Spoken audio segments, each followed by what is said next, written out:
సెలవులపై రాజకీయ దుమారం. మే 1 నుంచి 31 వరకు సెలవులు ఇస్తున్నట్లు చీఫ్ వార్డెన్ ఉత్తర్వులు. ఏటా ఇలాగే ఇస్తామని, నీటి కరెంటు సమస్య ప్రస్తావిస్తామని వెల్లడి. నీటిని నిరుటి ఉత్తర్వుల్లోనూ స్పష్టం. ఈ ఏడాది సెలవులపై కేసీఆర్ విమర్శ.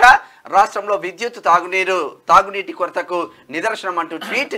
కొరత అవాస్తవం, మీటర్ రీడింగ్ లోనూ స్పష్టం. తప్పుడు ప్రకటన చేసిన అధికారికి show cause notice.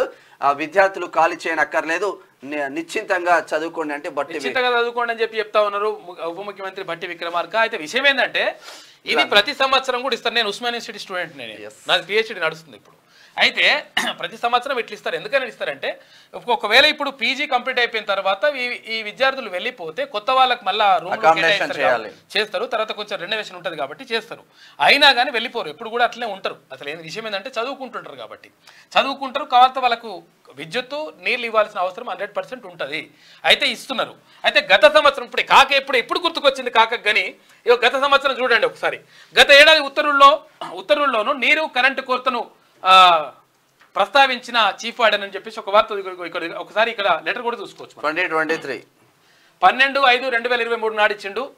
It is here by informed to all the PG boarders of Usmania University hostel and messes that the university has declared summer vacation to the students, and also there is a acute shortage of water and electricity in the university hostels and messes. The messes will be closed.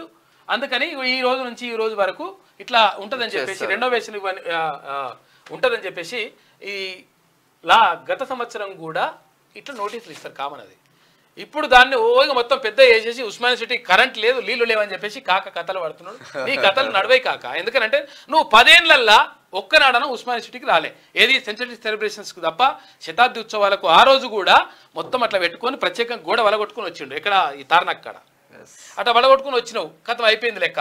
మళ్ళీ ఏంటంటే అది కూడా ఎక్కడ పెట్టిండు, ఏ గ్రౌండ్లో పెట్టిండు అంటే అక్కడ లాస్ట్కు తార్నాక దగ్గర ఉండే గ్రౌండ్లో పక్కకు ఉంటుంది కదా, ఆ గ్రౌండ్లో పెట్టి అది కథ చేసేసినావు.